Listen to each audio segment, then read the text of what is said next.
I used to live on a patch of farmlands. I'm only writing this now as I have experienced something last week that has reminded me of what I've come across and denied, and one that nearly cost a life or two. The backstory is largely irrelevant, as the incident was sudden. This starts when I first had the experience to see it unfold in my childhood. Where I lived, there was a large rural patch of lands, and I was an incredibly outdoorsy type person. I resided in a small cottage that rested on fresh grass the animals would feed on. My dad owned a flock of healthy sheep, who provided us with good quality milk, mutton, and wool. The typical day was me going out in the creek to collect and release the minnows that darted in the clear water.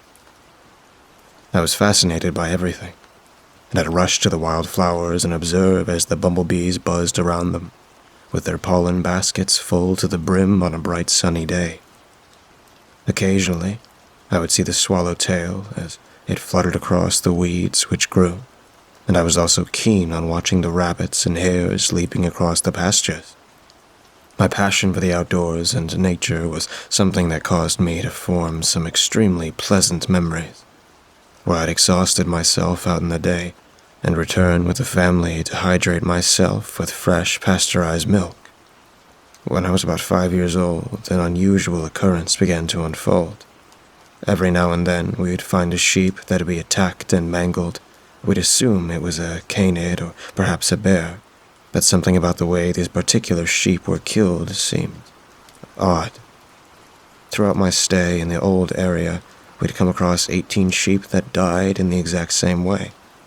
They'd been eaten from the inside, and for each one, the back of its head was stabbed, as if whatever had killed them probably targeted this location every time it attacked a sheep in the flock. These weren't old deaths, very recent in fact. We still see the blowflies swarming around the recently exposed flesh, their bright metallic colors glistening in flight. A month after these occurrences came a day I'd never forget. I remember this night as clearly as the date it happened. My parents, uncles, and aunts gathered to discuss what's been going on with the lambs. It started off as some disease or a loose bit of machinery that these unfortunate creatures caught themselves in, but the discussions became dark, including topics about wild beasts or a dominant ram killing the younger lambs. My dad then dismissed me and my siblings, ordering us to go to bed. Thus, I never knew what they discussed fully, but that wasn't important to the events that unfolded. Somewhere in the middle of the night, I had woken up to use the restroom, and I'd come back to lie on my bed. We had a window in our little cottage, which I'd always peek out of before sleeping, and today was no different. I watched a young lamb walk into the scene. It scratched the ground under it to create a comfortable place to rest. There were no other sheep, and it was the only animal at this location. I watched with a warm smile on my face as the lamb rested on the depression in the dirt. It was a pleasant sight for me, and the half-moon was bright enough for me to see. After what was about a couple of minutes, I saw a shadow loom behind the lamb. I was overwhelmed with confusion. Dad and Mom were asleep, and my uncles and aunts had returned to their homes. I felt the thumps in my heart begin to speed up. It moved forward, revealing its hand. I may have been a child back then, but I knew it wasn't a human. I couldn't really describe it back then. It was long, spindly, and the arms were equipped with talons. Within seconds, my confusion had formed itself into fear. The thing stepped into frame, and when I saw its face, I covered my mouth as I was about to scream. It looked human, but twice as large. It was bald, stooping, and had a large, frowning mouth with its teeth hidden within. I watched it approach the sheep, and it brandished the talons on its arms. Without making a sound, it plunged them into the back of the sheep's head. Its neck went limp and it outstretched its legs, and I watched as the sheep's nerves kept firing. After a few seconds, the sheep had become completely motionless. The hunched creature sliced an incision in the sheep's stomach and began to feed. I trembled in my bed. I could not describe the horror I experienced as I watched this monstrosity commit this carnage. Its pure silence as not a single noise was made.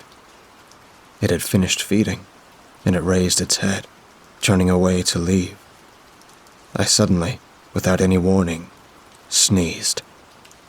The beast abruptly stopped and turned to look towards me. I felt my heart literally stop. The creature's eyes glowed as it stared at me for a few seconds. It walked towards me, and as I opened my mouth to let out a scream, lunged forward and bit the neck of the sheep, carrying the cadaver and then walking away, only to disappear. The encounter wasn't very detailed, as I had been a kid, but it haunted me. I hadn't been able to sleep for a while.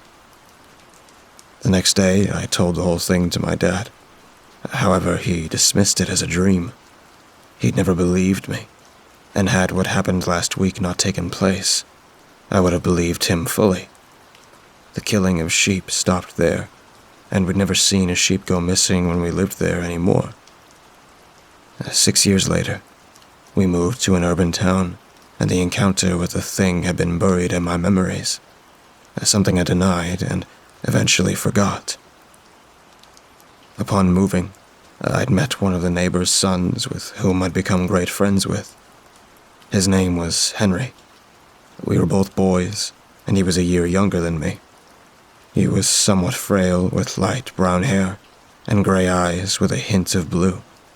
He was slightly shorter than me, and I was a year older than him. We shared very similar hobbies, which really helped us in becoming the friends we are.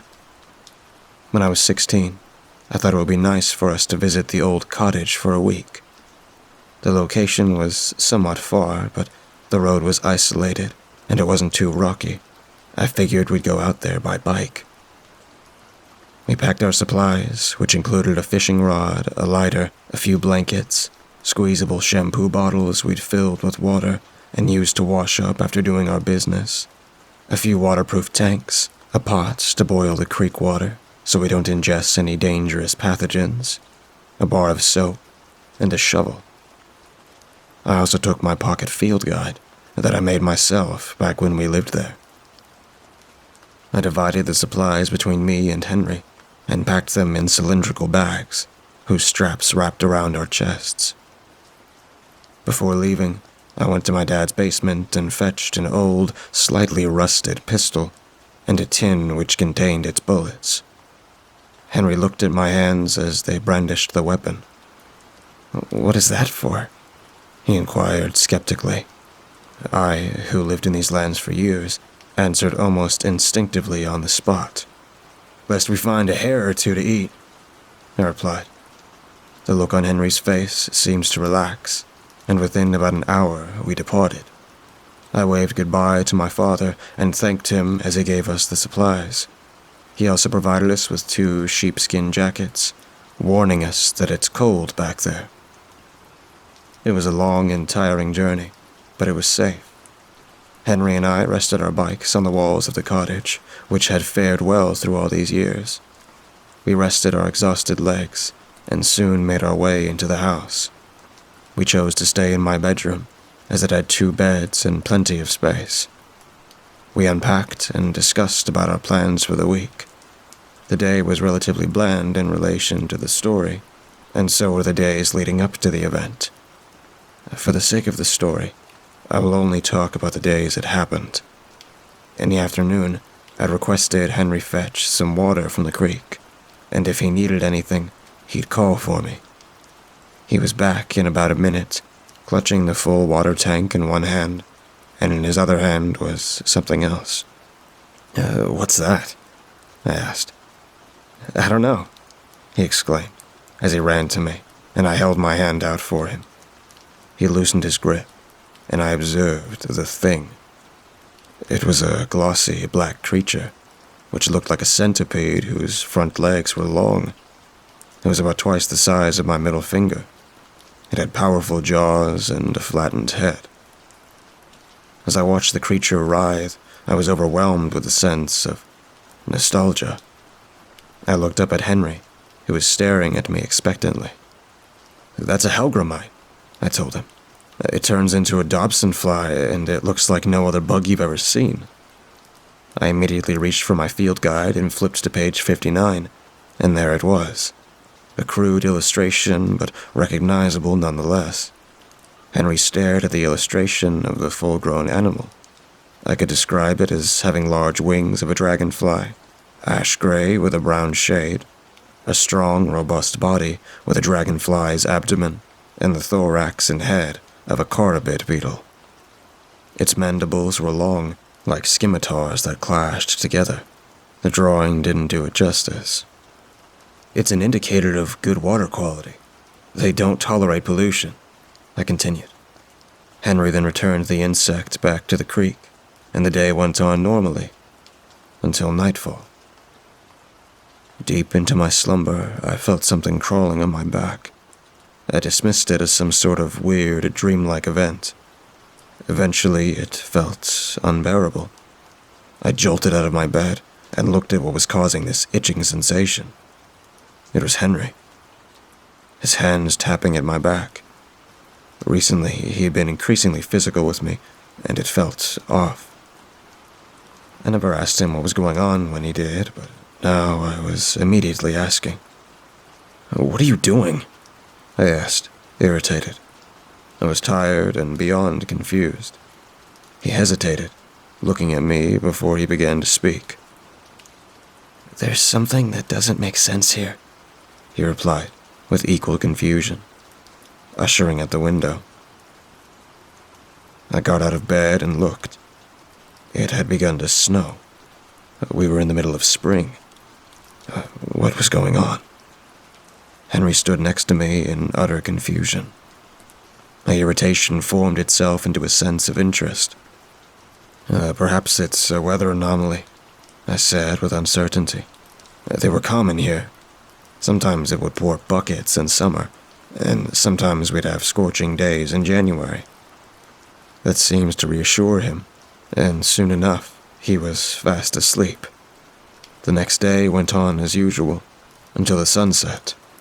We went to sleep, or more accordingly, I did. I woke up from thirst, but before I got up, I saw Henry lying next to me. I was enraged. "Why are you doing this?" I yelled. Without any hesitation, Henry got up from my bed. "I'm genuinely frightened," he began, with an audible tremor in his voice. "I know you have different creatures in the rural lands, but I'm not sure if you've ever seen it." "What do you mean, it?" I asked. My rage began to subside, and again I was confused. "The thing," he replied. "What thing? Could you describe it to me?" I demanded.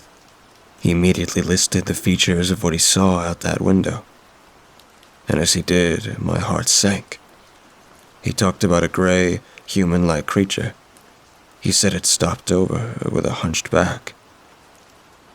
It was bald and twice the size of a human. What got me was how he described its hands as having talons. I came to my realization, and what happened a decade prior. "What's wrong?" he stammered, looking into my visible expression of fear. I grabbed my father's pistol, loaded it, and gestured for him to come with me. We ran into the now snowy landscape. We wandered into the night, with my pistol locked in my right pocket and a few provisions in the other. I made sure Henry was already alongside me. I needed to find the answer to this. I needed to know. What I saw at the age of 5, the thing that haunted me for almost a year at most, the thing that had haunted me for a year at most, has returned to my mind. All I could think of was the thing Henry had described to me. What stood out the most were its talons and hunched back. He'd also told me about its long neck, like a swan with the head of a withered man. My mind was so focused on the thing, I had forgotten I was able to defend myself against it. We had wandered about 1 kilometer from my cottage, and then, without warning, I fell to the ground. I helped myself to my feet and glanced behind my back. I only saw it for a split second, but that image was something I could never find enough words to describe. It was monstrous in proportions. Its long arm possessed more muscle power than any human being's entire body. Its legs were bent like that of a human, but its feet resembled hooves. Its hands were plunged into the snowy ground, and I had not seen the talons. It had a long neck, like a swan's, just the way Henry had described it to me. Its head was bald, with a huge frown, a gaping black mouth, which hid the teeth of the beast. Its eyes were like flashlights, radiating a bright, white reflective sheen. Henry was calling for me. Using my footprints as a guide, I sprinted in their direction. I yelled for Henry to follow me. I sprinted through the snow, and soon enough, I began to hear his shoes crunching against it as well. I felt relieved, knowing he was fine. However, the thing had begun its pursuit of us. I could not see how it ran, only the softness of its sprinting. That thing had never made a sound in its life. Not when it killed a sheep before my very eyes, and not when Henry saw it, and not when it chased us through the snow. That's what I found the most horrible. The fact that it does not go all out on you, but does what it can to ensure you go out without emitting a whisper. I felt the cold air rushing into my lungs, and its temperatures caused them to feel as if they'd been encased in a packet of ice. I ignored the pain. My body began to ache and my legs weaken, but we continued to sprint, and then I pointed towards a standing wooden wall. I ran and took refuge behind it. Henry then came next to me, lacing his fingers between mine. I didn't care at this point, but then it hit me. "The pistol," whispered Henry, his voice tired from the cold. The pistol, I thought to myself. How could I forget? I immediately took it from my pocket and unlocked it, ready to fire at the thing. With Henry's hand clasped in my right, and the pistol ready in my left, I vigilantly peeled behind the wooden wall. Before I even reacted, the wooden wall shattered. The thing kicked at me with its leg, slamming my back against the sharp splinters. I collapsed to the ground, and it swung its neck towards Henry, and its jaws shot out like a shark's. It threw him without effort, and I saw his body get tossed at least 10 meters away. It then slowly walked towards Henry, as he struggled to lift himself. I could barely move, and watched as the creature looked at me, as if to say, nobody is going to save you. It turned its head to Henry, and then everything went black. I believe I'd got unconscious for a few seconds, but I was suddenly woken up as I heard Henry's screams. It was heartbreaking. I had never heard such a sound of fright and despair come from anybody. I tossed my head against the snow, desperately prodding, until I felt a short metal rod. I threw myself forward and grabbed the tossed pistol. The thing was too preoccupied with Henry to even notice I was getting up on my feet. I looked and raised the firearm, clenched in both hands. It had begun to use its talons to claw at the cloth that covered Henry's calves and was getting ready to tear into the muscles in his legs. I felt my own legs. I could not describe the agony I was enduring. I felt as though my tendons were being poked with pins that had been held over a fire. My legs buckled as I struggled to hold the iron ring of the gun at the body of the beast.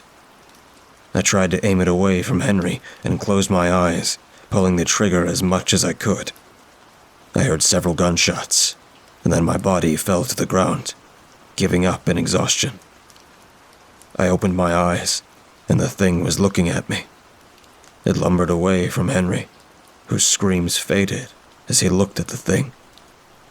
I watched it, and red pools began to form at certain parts of its body, before it turned to streaks, which ran down its grayed-out, wrinkled skin.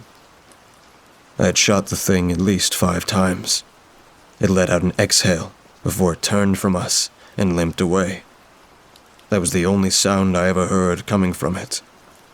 There was a silence for a few minutes, and then Henry got up. However, I, myself, was still lying down on my back, supported by my arms. I saw a few scratches on my shin, and the snow had seemed to absorb the impact of the throw. He trudged in my direction, and once he was close enough, hurled himself at me. Henry held me in a tight embrace, and with a voice filled with horror, exhaustion, and pain, uttered these two words: "Thank you." Henry laid his head on my chest and broke down. I felt my eyes sting along with immense pity, but also relief. I raised my back and threw my arms around him. I felt my shirt soak, hearing nothing but Henry's sobs. It went on for a few minutes. "Don't worry, it'll be all right," I said, feeling a lump in my throat. Henry began to calm a bit, and soon enough, I began to see the rays of sunlight peek over the horizon. I managed to get up, holding my hand out for Henry. I helped him on his feet. "It's gone. We know our way back, and we'll be home early," I reassured him. He wiped his tears with the sleeve of his shirt, and a subtle smile crept on his face. Our journey back home was again long, but we never encountered anything like it again. I narrated the story to my relatives, of whom nobody believed me with the exception of my dad. As for me and Henry, it strengthened our friendship as we became inseparable, considering all this happened just a week ago. I don't know what's going to happen with this in the future, but one thing I'm grateful for is that it did have some good result on me. I, however, would never forget the night. I stayed up 2 separate nights just by thinking about this encounter.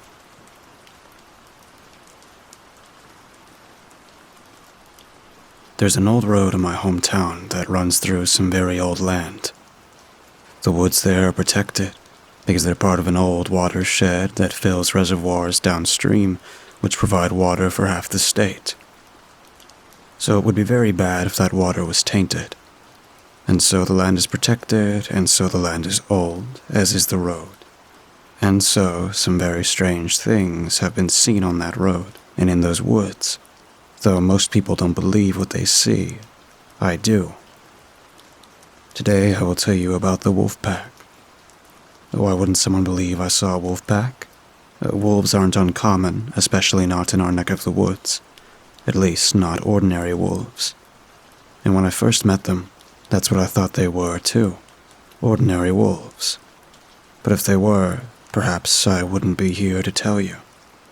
But before I can tell you about the pack, I have to tell you about one in particular. Names have power, and I don't know what he is or what they are, so I'll refer to this one as the Red Pup.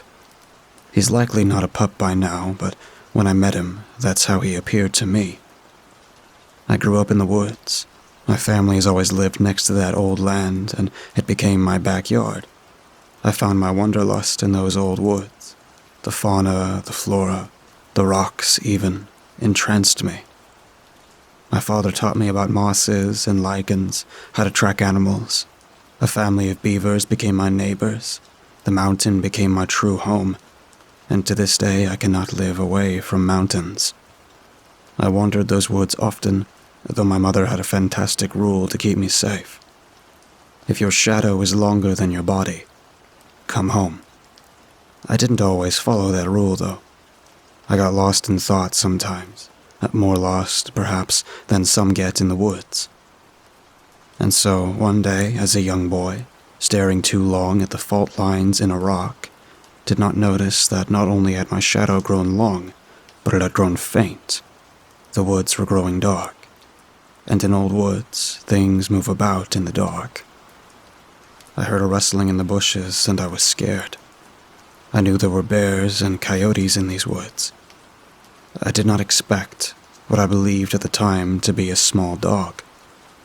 I don't know how to describe how I was equal parts terrified and delighted in that moment. I had noticed that something small was walking towards me. I knew there were things out here in the dark that could hurt me. I did not know that this cute, squeaking, fumbling brown thing was that, and looked altogether non-threatening, and shyly nosed my hand. His fur was a deep brown color, though, again, it was dark. But his eyes, they were warm and misty, like a wisp of steam from your cocoa that dances and moves and is easily blown away, yet returns just as easily. His fur was warm, and he nosed at me to get up, so I did. He took a few steps away and looked back over his shoulder. Even a child understands this look. I followed him. He led me over some rocks, under some logs, and around some boulders. The wind brushed my bare arms. It was summer, but the night was still colder than the day. He dropped back and walked beside me, leading me with my palm on his shoulders. Looking back, he was much more aware of things going on around us than I was, and much more concerned. He kept looking back behind us and tugging me along with renewed fervor. I will never know what followed us, and that might be a good thing. It was dark enough by the time we reached my backyard that I couldn't see the grass anymore. He stopped at the edge of the woods and nudged me onward. I looked back at him, and he stepped backward, vanishing into the dark. Once again I became afraid, and turned and ran towards the light of my parents' house. My mother scolded me for not coming back sooner, sat me on time out for a half an hour, and I was not allowed to have dessert that night. I looked out the window for my wolf pup friend. I did not meet the red pup again until a few years later, while I was out hiking with a friend. I had grown up a bit and had advanced in school. I knew more about the woods now. I was more aware of the dangers and how to avoid them. We get bears there, but they don't bother me. Most people don't realize bears are timid creatures. They just like to be left alone. They are only fearsome when they are provoked, and have something to defend. Still, don't bug them. They want to be left alone, mostly. People who don't know me well enough call me an idiot because I don't respect the woods, but they are usually people who don't know the woods like I do. It would be more accurate to say I don't fear the woods, and even more accurate to say that I don't fear being hurt by it, if I show it proper respect, which I try my best to do. We were out hiking with my friend Steve and his dog, a young German shepherd named Smokey. He's dead now. He lived to be 13 before being put down due to crippling joint pain. But I think he was 3 years old at the time, and loved hikes. Steve lived near a different part of the same old woods. It's a very large forest, and an even larger mountain, with lots of hills and glens. We took Smokey for a walk along some of the old quad trails. We were in our teens and didn't mind the dark so much. We walked until the sun was nearly down, and we built a fire pit. We both loved fires, who doesn't? They're warm, bright, display woodsman skills. You can burn things if you're into that. I liked to take pictures of it and draw it. While we were sitting, I spotted a glint in the darkness, sort of like what you would see on the back of an animal's eyes. I looked up and saw the eyes looking down at us, then looked over to Smokey, curled up next to Steve. Interesting. Smokey usually knew what was up. I checked that Steve and I both had sticks and knives handy, and eyed a particular stick in the fire that was sticking out part way. I could grab it easily if I needed a fire weapon, but the eyes drew no closer. They stayed put right there, settled over a rock a good distance from the fire. They seemed unnatural, not like the reflective glint of a real animal's eyes. They were misty, like smoke on the water, like a mirage I wasn't sure I was really seeing, and at this distance, Smokey should have noticed. I felt a bit intimidated and decided to point it out. Steve looked where I pointed, and Smokey perked up as we both moved, but Steve couldn't see anything, and I figured I was imagining things. I wasn't confident the eyes were actually there, after all. Perhaps they were a reflection from a few pieces of glass. Someone might have thrown a bottle into the woods, for all I knew. I would never do such a thing, but we weren't the only people who came back here. After a while, we doused the fire and followed the trail back in the dark, Smokey following ahead or behind us at his whim. I heard something move through the leaves and turned, expecting to see Smokey next to me. The shape was right, but this wasn't Smokey. and the fur was the wrong color. This was a deep chocolate brown with hints of crimson. It looked up at me, and those eyes. It was the same wolf pup. His eyes truly are strange. They were my first real clue that he wasn't natural. They glisten and glow a warm, fiery light, as though they truly are flames. Flickering, moving, so that you could never focus on any bit of detail. But if you just stare unfocused, there they are. I believe I've already described them as a mirage. I put my hand out, and he walked next to me so that my hand fell on the back of his neck. I could hear his pants, and he sounded happy. I called to Steve and told him my wolf pup had returned. Immediately, Steve turned around and looked where I was gesturing, but he couldn't see anything. He turned on his flashlight, and now I could clearly see the light falling on the animal beside me, revealing brilliant russet fur. Steve insisted there was nothing there. He stepped forward to touch the spot that I insisted had a young wolf standing, and the wolf pup moved out of the way, like he didn't want Steve to touch him. I expressed this, and Steve just rolled his eyes and accused me of making it up. I got angry. I don't lie, and I could definitely feel the fur beneath my hand. So Steve just said, "Sure, whatever," and started walking back to the house. The red pup nudged me along, so I followed. He walked a bit away from me for most of the trip, but I was glad to have him there. It was like seeing an old friend again for the first time in a while. I smiled at him, and his eyes radiated a very kind warmth. We made it back to the house, and once again, he stopped at the edge of the woods, not entering the property. He turned and looked at me from his side, before walking slowly back into the darkness of the woods. I almost wonder if something else was out there that night as well. It was a year later that I saw him again, and this time, I met his pack. I was out with several friends this time. We were in the woods behind our friend Devin's house, having a big fire. We scouted out a good spot earlier in the day, a nice clearing, where the trees weren't close enough to catch fire. The stump of a tree had been ripped out long ago, leaving just a few stubborn roots and a nice little hollow about 2 feet across. My friends all gathered rocks while I kicked leaves away from the hollow, following a 10-foot radius of just dirt and roots, then returns to the little hollow and built a round wall for the fire.